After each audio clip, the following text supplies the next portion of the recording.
Hello and welcome to my video. Again, this is Dom, and this is part 2 of a painting that I made last week. I decided to put in a little bit of fun. I have this bad habit of letting my oil paint dry on my palette, so this is me cleaning it off. Pretty easy to do with a glass palette, a little bit harder if it's wood. I know some people use plastic ones or little paper ones. But anyway, into the video here. When I was looking through how I wanted to change this painting, I was thinking about, how the sky seemed a little bit in too much of contrast with the landscape. And then as you can see, the midground, where that kind of mountain and far off valley is, it's just a little bit too far off. So I wanted to balance this. And so to do that, I wanted to push the sky back a little bit. So I decided to put all these kind of small clouds in.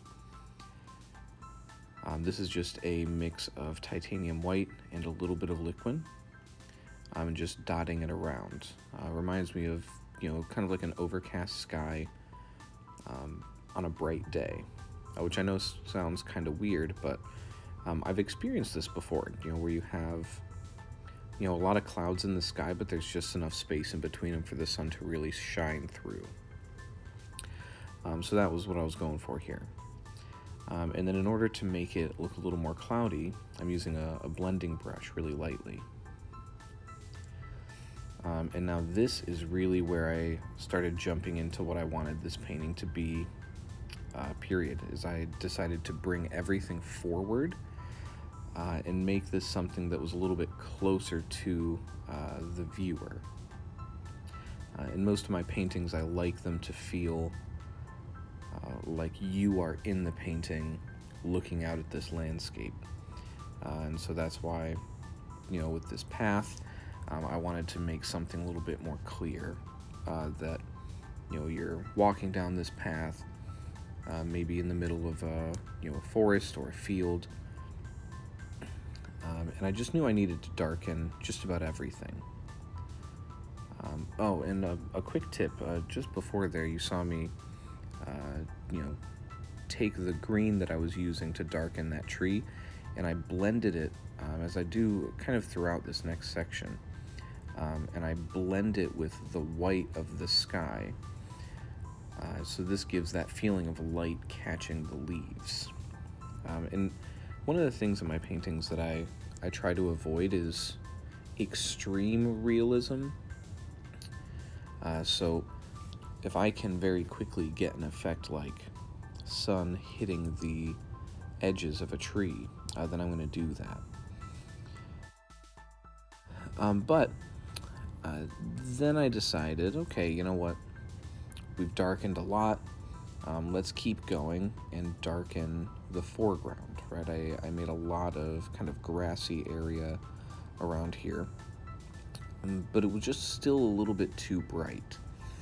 So I wanted to darken it to kind of bring it forward, and then I used a little bit of paper towel to mix it. Now, if you're trying to paint a tree or really anything that requires detail, and there's going to be a lot of quasi-detail in this video, what you're going to see is if you try too hard to make the detail detailed, it's not going to come out right. It's going to feel fake. So for this, I just grabbed some light green right out of the tube, and I just started kind of bouncing it around. And you can't really see very well in the video, but there are little branches, or with the paper towel in my last video, I had made little tufts of lighter color. And so I used those as kind of guides to where this was going to be, but I didn't try to plan out every little thing. And then for the grass here, the same concept. I just tried to kind of step back and see where these lines might go, and try to, create a couple leading lines either down into the path or up towards the tree. And leading lines are just lines in the painting that direct you towards something. So for example, up in the sky, those clouds that were there before still present as very clear leading lines pointing from the upper left towards the tree. Even the tree line that I put in, I added a little bit of a height on the left-hand side of that tree to create a slight line directing towards the large tree on the right. And then, even within putting all of these small details in with the yellow, all of these are pointing to something. So in a painting like this, you want to make sure that those things are pointing to something that you want them to. You don't want the lines to be chaotic and pointing every which direction. So adding a little bit of highlight into the tree. And I wanted to use some of this light to separate this specific hill with trees on it from the background of trees. So as you are painting, let the shapes become what they are. Like these trees in the background, I didn't plan it out. I didn't know what it was going to be, but I looked for variations in the paint that I had already laid down and let those shapes become the trees that I was laying down. So when I came in with that yellow just a minute ago, that became a little bit easier for me because I could already kind of see some of those shapes coming out. And then just adding a little bit of yellow in the distance, trying to get that field to really be lit up. So this painting actually ended up becoming somehow far brighter than it was before, but funnily enough, I made it brighter by darkening certain things. The sky ended up becoming much lighter, but the trees and the ground all became much darker. So when you're painting, just make sure you're looking at the contrasts that are coming up. And especially those contrasts that come from the highlights that I put down in the trees.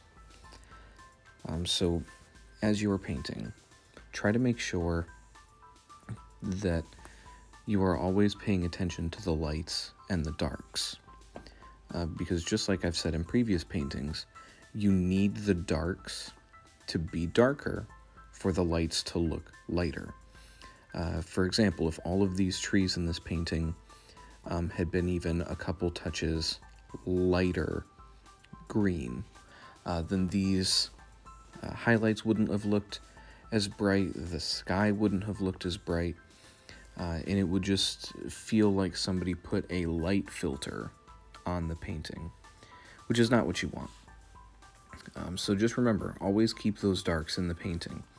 It makes it a lot easier when you're going through and adding lights on top of it. So I'm going to sign off for now. Thank you for watching my video. I hope you learned things. I hope you picked up on something that you hadn't learned before. And if you have any questions, leave them in the comments below. And just once again, don't forget to like or subscribe if you want to keep seeing my content. Should be coming out about once a week. That's the schedule I'm trying to keep right now. So I will see you on the next video. Bye.